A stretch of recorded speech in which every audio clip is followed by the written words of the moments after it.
আসসালামু আলাইকুম এভরিওয়ান, আশা করি সবাই ভালো আছেন। তো আজকে শপিফাই থিম ডেভেলপমেন্টে আমরা শপিফাই থিম সেট আপ করবো। যেটা হচ্ছে আমরা দেখতে পাচ্ছি এটা হচ্ছে আমাদের ডিফল্ট ডন থিম। এই ডন থিমে আমরা আসলে তেমন কোনো কিছুই করবো না, আমরা ডন থিমটা ইউজ না করে, কারণ এটা হচ্ছে রেডিমেড থিম, এটাতে সব কিছুই আছে। তো এখান থেকে সবসময় সব কিছু ফেলে দিয়ে আবার নতুন করে ক্রিয়েট করা এটা খারাপ দেখা যায়। এজন্য শপিফাইয়ের কিছু স্টার্টার থিম পাওয়া যায়। যেমন আমরা যদি এখানে শপিফাই স্টার্টার থিম লিখে যদি আমরা এখানে সার্চ দিই, তাহলে এরকম একটা গিটহাব লিঙ্ক আসবে। গিটহাব লিঙ্কটা আমি ডিসক্রিপশনে দিয়ে দেবো। এখান থেকে আমরা হচ্ছে এই যে কোডে ক্লিক করে ডাউনলোড জিপ ফাইল, এটা আমরা ডাউনলোড করে নেব এবং ওই ফাইলটা কোনো প্রকার পরিবর্তন না করেই এটার এক্সটেনশন যেন .zip এরকমই থাকে, কারণ এখানে আমরা এসে এই থিমটাকে আপলোড করব। তো আপলোড করার জন্য আমরা অ্যাড থিমে গিয়ে আপলোড জিপ ফাইল, এখানে কিন্তু বলেই দিছে আপলোড জিপ ফাইল এবং .zip এরকম হতে হবে।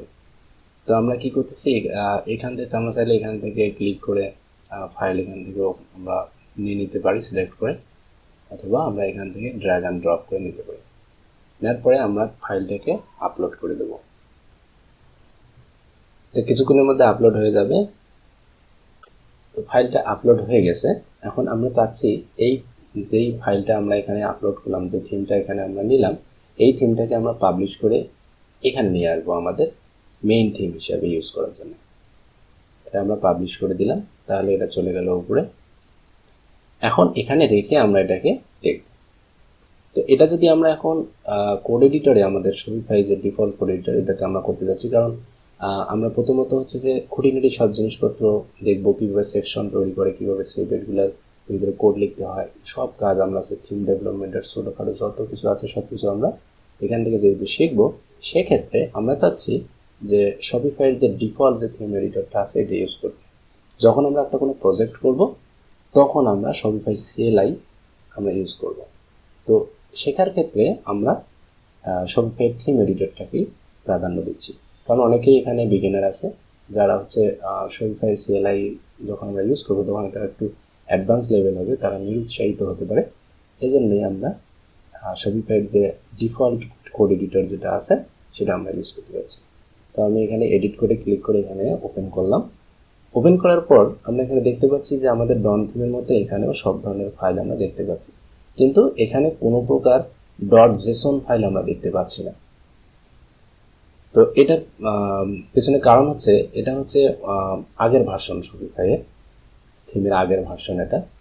যখন হচ্ছে শপিফাই OS 2 এর আগের ভার্সন এটা। শপিফাই OS 2-তে আমরা হচ্ছে যে .json করে আমরা সেকশনগুলোকে অ্যাড করতে পারি, এবং এটা এডিটিংয়ের জন্য অনেক অ্যাডভান্স ছিল, যেটা হচ্ছে আমরা শপিফাই OS 2-তে পাচ্ছি। তো আমরা চাচ্ছি যে শপিফাইয়ের যে আগের যে সিস্টেমটা আছে এটাকে ফলো করে সেই OS 2 যেটা, সেটা আমরা শিখব। তো এটা আগে না শিখলে এর আগে যদি ওটাতে আমরা যাই, তাহলে আমাদের জেসন ফাইলগুলো বুঝতে কষ্ট হবে। এখানে যখন আমরা সেকশন তৈরি করব, এখানে কিন্তু আমরা কিন্তু জেসন স্কিমের সঙ্গে পরিচিত হব। তো এটা যখন আমরা পরিচিতি লাভ করব, তখন কিন্তু আমাদের এই যে যখন .json-এর যে লেআউট বা টেমপ্লেটসগুলো আছে সেগুলোর মধ্যে কিন্তু আমরা জেসন যে কোডগুলো লিখবো এগুলো বুঝতে কিন্তু খুব সুবিধা হবে। এই জন্যই আমরা হচ্ছে যে ওল্ড ওয়েতে আমরা আগে একটা থিম এখান থেকে কীভাবে আমরা ডেভেলপ করতে পারি স্টেপ বাই স্টেপ, সেগুলো আমরা দেখব। তো আজকে আমরা দেখতে যাচ্ছি যে এই থিমটা আপলোড করার পরে এটাকে আমরা কীভাবে সেট আপ করতে পারি সব কিছু ঠিকঠাক করে। তো এখানে এসে সবার আগে আমরা যাব theme.liquid। theme.liquid-এ যা কিছু আছে দেখতে পাচ্ছি, এগুলো আছে আমরা সব ফেলে দেব। দেওয়ার পরে এখানে কিছু কাজ আছে। তো আমরা চাচ্ছি শুরুর থেকে আমরা বুটস্ট্র্যাপ ইউজ করব। বুটস্ট্র্যাপ দিয়ে ডিজাইনটা খুব দ্রুত হবে এবং যে কোনো কোনো কিছু তৈরি করার ক্ষেত্রে আমাদের সুবিধা হবে। সেক্ষেত্রে আমরা বুটস্ট্র্যাপ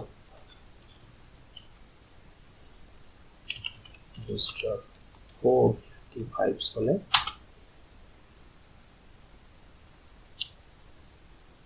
5 চলে। এখানে গেলে ওদের মেইনে এখানে আমরা এখানে একটা দেখতে পাচ্ছি যে স্টার্টার টেমপ্লেট আমরা একটা দেখতে পাচ্ছি। তো এটাকে আমরা কি কপি করে নিচ্ছি, তাহলে ওদের যে ফাইলগুলো আছে এটা আমাদের লাগতেছে না, এটা হয়তো লাগবে, এটা আমরা পরবর্তীতে ইউজ করবো। তো এখানে যা কিছু আছে আমরা এখানে সবগুলো ফালাই দিয়ে এটা নিচ্ছি, এবং এখানে কিছু এরর পাচ্ছি আমরা, যেটা এরকম এরর দিচ্ছে। তো আমরা এটা এরর পাওয়ার পিছনের কারণ হচ্ছে আমরা এই জিনিসপত্রগুলো ফেলাই দিই, একটু বেশি অ্যানোয়িং হয়ে গেছে। তো এখানে আমরা হোভার করলে দেখতে পাবো তারা কিছু সাজেস্ট করতেছে, যেমন সরি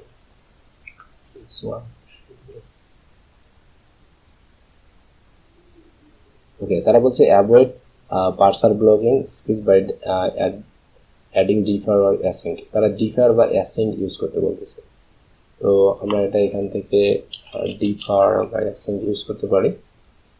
তো আপাতত আমরা রাখলাম এরকমই, যদি কোনো সমস্যা না হয় তাহলে তো ভালোই। লিঙ্কের ক্ষেত্রে আমরা যে এই জিনিসগুলো গার্বেজ মনে হচ্ছে, এগুলো ফেলা দিলে সমস্যা না হওয়ারই কথা।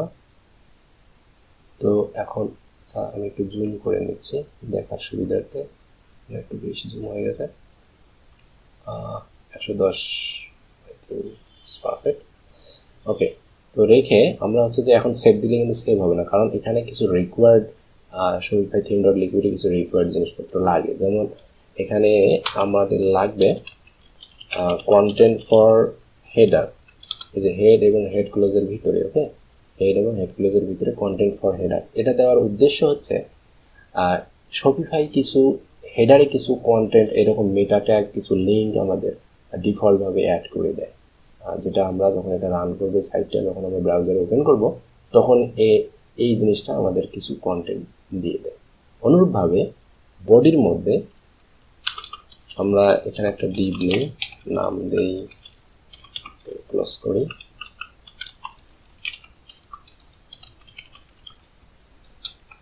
একটা নাম দিলাম মেইন, অথবা ডিভ না নিয়ে এটাকে আমরা বলি মেইন, তাহলে এটাকে দেখতে সুবিধা হবে।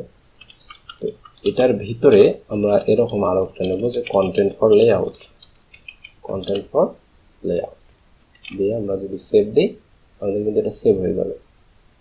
ওকে, এখন আমরা এটাকে প্রিভিউ করি। মূলত এটা আমরা এই ব্রাউজারে না করে একটা ইনকগনিটো ব্রাউজার ওপেন করি, right click, open with incognito, এখানে ওপেন করলে এই যে এরকম আমরা দেখবো হ্যালো ওয়ার্ল্ডটা এখানে কিন্তু, এবং সেই সাথে এখানে কালেকশন লিস্ট কিছু চলে আসছে, এগুলো আমরা দেখতে পাচ্ছি। তো এগুলো কোথা থেকে আসতেছে, এটা ডিফল্ট কিছু সেকশন আমাদের অ্যাড হয়ে আসে, যেগুলো আমরা কখনোই অ্যাড করিনি বাই ডিফল্ট।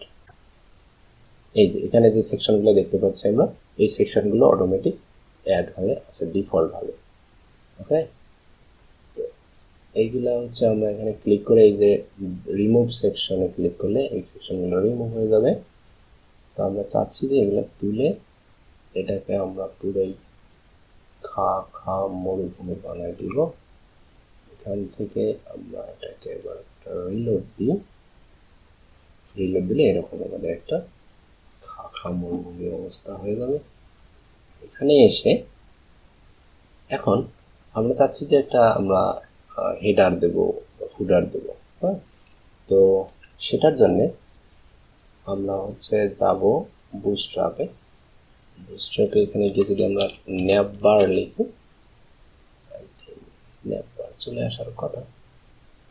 ওকে, এইরকম একটা ন্যাপবার হলে মন্দ হয় না। কপি করলাম, কপি করে আমরা এই যে এখানে হ্যালো ওয়ার্ল্ডটা তুলে দিই, দিয়ে আমরা এখানে একটা আর একটা ডিপ নেই। এটা একটু স্লো হবে কারণ এটা অনেকটা ম্যানুয়াল। এখানে আমরা দিই main body or something like this. তারপরে আমরা এই মেইনটাকে এখানে নিয়ে আসবো। তার আগে আমাদের যে হেডারটা আমরা এখানে একটু কমেন্ট করে দিই যে হেডার স্টার্ট, নিচে একটা কমেন্ট করে দিই হেডার এন্ড এবং মাঝখানে আমরা পেস্ট করে দিই আমাদের ম্যাপ পার্ট। ওকে, তারপরে এই জিনিসটাকে এখানে না রেখে আমরা এই যে এই ডিভের ভিতরে নিয়ে নিলে এবং সেভ দিলে আমরা এইখান থেকে প্রিভিউ করলে এটা দেখতে পাবো। ওকে, এইরকম আমাদের একটা সুন্দর ম্যাপ বার চলে এসেছে। তো এইটা গেল আমাদের হেডারটা। ওকে, এরপরে আরো ফুটার আছে, আরো বেশি জিনিসপত্র আছে। এখন কথা হচ্ছে আমরা হেডারটাকে এখানেই বা কেন রাখলাম? এটা আমরা আবার ফরম্যাট করে নিতে পারি। ফরম্যাট লিকুইড, ওয়াও, সুন্দরভাবে ফরম্যাটটা হয়ে গেছে। আচ্ছা, এখন কথা হচ্ছে যে আমরা এখানে হেডারটাকে এখানে কেন দিলাম? হ্যাঁ, এই থিম ডট লিকুইডই কেন? ওকে, এটার উদ্দেশ্য হচ্ছে থিম ডট লিকুইডটা হচ্ছে সব ধরনের কন্টেন্টগুলোকে, লেআউটগুলোকে এখান থেকে লোড করাবে। ওকে, তো এই হেডারটাকে এখানে রাখার পিছনে কারণ হচ্ছে এই কন্টেন্ট ফর লেআউট, এই জিনিসপত্রগুলো হচ্ছে ডাইনামিক হবে সবসময়ের জন্য, কারণ লেআউটের সঙ্গে সম্পর্কিত সব কিছুই সে পিক করবে এইখানে। এবং এই কন্টেন্টগুলো আমরা এটার ভিতরে যে কন্টেন্টগুলো আমরা পাবো সেই কন্টেন্টগুলো সব জায়গায় প্রতিটা পেজে গিয়ে গিয়ে চেঞ্জ হবে। বাট আমরা চাচ্ছি যে হেডারটা কখনোই চেঞ্জ হবে না, হেডারটা সব জায়গায় ফিক্স থাকবে, কারণ হেডারটা আমাদের সব জায়গায় লাগতেছে, সব পেজেই সেমভাবে লাগতেছে, সেম অ্যাজ ফুটার। ওকে, তো সেটার জন্য আমরা যদি ফুটারটা যদি আমরা দেখছি, আমরা কি নেটবারে এরকম ফুটার পাবো? ফুটার একটা বানাই নিই, এখানে কিছু কোড লিখবো। লিখে দিই যে ফুটার স্টার্ট, এটা হচ্ছে ফুটার এন্ড। এখানে গিয়ে আমরা বলেছি যে এটা একটা ফুটার হবে, ফুটারের ভিতরে আমাদের এরকম ডিপ থাকবে, এখানে ক্লাস হিসেবে আমরা ফুটার নিতে পারি। তারপরে এটার ভিতরে আমরা একটা পি ট্যাগ দিয়ে বলতে পারি যে ওয়াল রাইটস রিজার্ভ, এরকম একটা কিছু বলতে পারি। দিয়ে আমরা যদি এটাকে মাঝখানে নিতে চাই তাহলে আমরা এখানে বলতে পারি টেক্সট সেন্টার। ওকে, তো এটা দিয়ে আমরা যদি সেভ দিই তাহলে এটা আমাদের একবারে নিচে আসবে না, বাট এটা ফুটার আর কি তৈরি হয়ে যাবে। এই যে, তো এটা ফুটারে নাই, কারণ মাঝখানে আমাদের কন্টেন্ট থাকলে এটা নিচে চলে আসবে, অথবা এটার নিচেও আমরা রাখতে পারি স্টিকি করে সিএসএস দিয়ে লিখে। তো মাঝখানে যে কন্টেন্ট ফর লেআউট, এই জিনিসগুলো কোথা থেকে আসবে? সেকশন আমরা তৈরি করবো প্রতিটার জন্য সেকশন, সেই সেকশনগুলো টেমপ্লেটসে থাকবে, সেই টেমপ্লেটগুলো হচ্ছে যে লেআউটের সাথে সম্পর্কিত থাকবে, সেই লেআউটগুলো থেকে এই কন্টেন্টগুলো এখান থেকে একটা একটা করে লোড হবে। তো বিষয়টা ছিল এইরকমই। ওকে, এখন এইরকম যে ডেটাগুলো আছে এটা তো ডাইনামিক না, এই ডেটাগুলো এরকম দেখাচ্ছে, এটা কিন্তু ডাইনামিক না। তো এই ডেটাগুলোকে কিভাবে আমরা করতে পারি, সেকশন ওয়াইজ বানাতে পারি। যেমন এটা আমরা লিখলাম কি হেডারের জন্য, তো হেডারের জন্য যদি আমরা এখানে এইভাবে পুরো কন্টেন্টটাকে না রেখে আমরা যদি একটা জায়গায় নিয়ে যাই তাহলে কেমন হয়? তো এটাকে কাট করলাম, করে আমাদের সেকশনের ভিতরে আমরা এখানে অলরেডি দেখতেছি একটা হেডার নামে সেকশন ক্রিয়েট করা আছে। তো আমরা এটার ভিতরে গেলাম, এখানে যা কিছু দেখতে পাচ্ছি সব কিছু নিয়ে ফেলে দিয়ে সেভ করলাম এবং আমরা যেটা কপি করছি সেটা এখানে পেস্ট করে দিলাম। ফরম্যাটে ক্লিক করে ফরম্যাট করে নিই, সেভ দিলাম। দেওয়ার পরে এটা যদি সেভ দেই তাহলে কিন্তু আমাদের এখানে হেডারটা আসবে না। কারণ কি? কারণ হচ্ছে এটা কিন্তু এই হেডারটা কিন্তু এই যে কন্টেন্ট ফর লেআউটের ভিতরে কিন্তু পড়ে না। ওকে, আমরা একটা সেকশনের ভিতরে শুধু এখানে লোড করে রাখছি, আমরা কিন্তু লেআউটের মধ্যে নিয়ে নেই। তো এই হেডারটাকে যখন আমরা সেকশন আকারে অ্যাড করবো কাস্টমাইজেশন থেকে, তখন কাস্টমাইজেশনটা কিন্তু এই লেআউটের সঙ্গে কিন্তু কানেক্ট করে দেবে তো এই ক্ষেত্রে হেডার ডট লিকুইড যেটা আছে এটা আমাদের এখানে ম্যানুয়ালি দিয়ে দিতে হবে। তো একটা সেকশনকে সরাসরি লেআউটের ভিতরে বা টেমপ্লেটের ভিতরে কিভাবে ইউজ করা যায় সেটা ইউজ করার জন্য আমরা এভাবে দেব কার্লি ব্রেস পার্সেন্টেজ, এটার ভিতরে আমরা লিখব সেকশন, কারণ সেটা সেকশন ফোল্ডার থেকে আসতেছে। সেকশন ইনক্লুড করার জন্য লিখতে হবে সেকশন লিখে এভাবে এইটার ভিতরে আমরা সেই সেকশনটার নেম দিতে পারি, যেমন এটার নাম হচ্ছে হেডার। তো হেডার ডট লিকুইড লেখার দরকার নেই, শুধু হেডার লিখলেই সে বুঝতে পারবে যে তাকে সেকশন ফোল্ডারের মধ্যে এইরকম একটা ফাইল নেম আছে হেডার ডট লিকুইড, সেটা কিছু কল করতেছে। তো এইখানে আমরা যদি হোভার করি তাহলে এরকম একটা তীর চিহ্ন দেখতে পাবো, এটাতে যদি আমরা ক্লিক করি তাহলে কিন্তু আমাদের ওই ফাইলে নিয়ে যাবে। এখন যদি আমরা এটাকে প্রিভিউ করি, রিলোড দিই, এখন কিন্তু আমাদের এখানে চলে আসছে। ওকে, এরপরে সেম কিন্তু আমাদের এই ফুটারের জন্য। ওকে, এইখানে এসে আমরা দেখতে পাচ্ছি যে ফুটারটা এই জায়গায় আছে। সো এটাকে আমরা কাট করি, আর এখানে দেখি যে এটাকে সেভ দিই। এখানে কি অলরেডি ফুটার নামে কিছু আছে কিনা দেখি, আছে, ফুটার ডট লিকুইড আছে। তো ফুটারের ভিতরে যা কিছু আছে আমরা এইখান থেকে সব পালাই দিয়ে সেভ দেব। এডিটর একটা ম্যাট, এখন সেভ দিই। এখন কিন্তু অ্যাড হবে না, কারণ কি আমরা কিন্তু থিম ডট লিকুইডে অ্যাড করি নাই, সো এটা অ্যাড হওয়ার কথা না। তো এখান থেকে যদি আমরা থিম ডট লিকুইডে আসি তাহলে সেকশনটা অ্যাড করার জন্য আমরা কি করব, এখানে আমরা লিখব সেকশন স্পেস, এটার ভিতরে আমরা লিখব ফুটার। সেভ দিলে এখানে ক্লিক করলে আমরা এখানে চলে আসবো। তো এখন যদি আমরা এটাকে রিলোড দিই তাহলে কিন্তু এই যে আমাদের এই যে এটা দেখতে পাচ্ছি এখানে। ওকে, তো এর পরবর্তীতে আমরা দেখবো হচ্ছে কিভাবে এগুলোকে আরো ডাইনামিক করা যায়। এটা হচ্ছে যে আমাদের সেকশন, যেহেতু সেকশনে কিন্তু আমাদের কাস্টমাইজ করার মতো অপশন থাকতে হবে। এটা কিন্তু আমরা এখন যদি আমরা যাই কাস্টমাইজেশনে, এখান থেকে, তো কাস্টমাইজেশনে আমরা কিন্তু যে হেডার এবং ফুটার দেখতে পাচ্ছি, এটার ভিতরে যদি আমরা ক্লিক করি এটা কিন্তু কিচ্ছু নেই, পুরো ফাঁকা মরু। এটার ভিতরে যদি যাই আমরা কিচ্ছু দেখতে পাচ্ছি না। তো এই জিনিসপত্রগুলো কাজে লাগানোর জন্য আমাদের কিছু এখানে স্কিমা কোড লিখতে হবে, যেটা আমরা দেখব পরবর্তী ভিডিওতে। আরেকটা বিষয় সেটা হচ্ছে আমরা থিম ডেভেলপমেন্ট চলাকালীন সময়ে আমরা বেশ কিছু সমস্যার সম্মুখীন হতে পারি।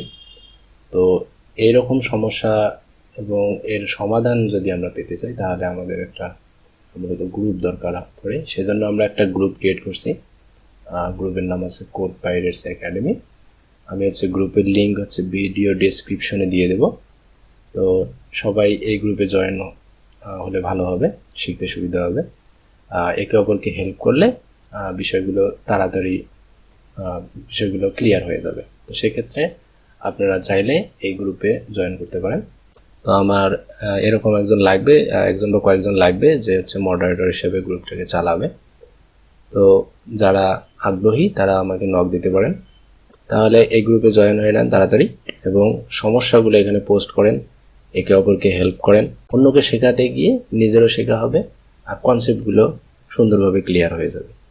একটা কনসেপ্ট বা একটা সমস্যার একাধিক সমাধান থাকতে পারে।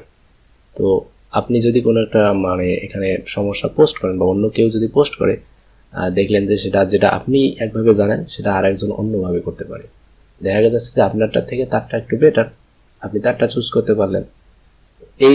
এইরকম করে যখন এখানে একে অপরকে হেল্প করবেন তখন বিষয়টা আর কি আরো ভালোভাবে ক্লিয়ার হবে কনসেপ্টটা। তো গ্রুপে জয়েন হয়ে নেন, আমার মনে হয় এটা আপনাদের জন্যই ভালো হবে। তো মডারেটর হিসেবে যদি কেউ আমাকে এখানে হেল্প করতে চান তাহলে আমাকে সরাসরি নক দিতে পারেন, আমি এখানে তাকে অ্যাড করে নেব। Thank you.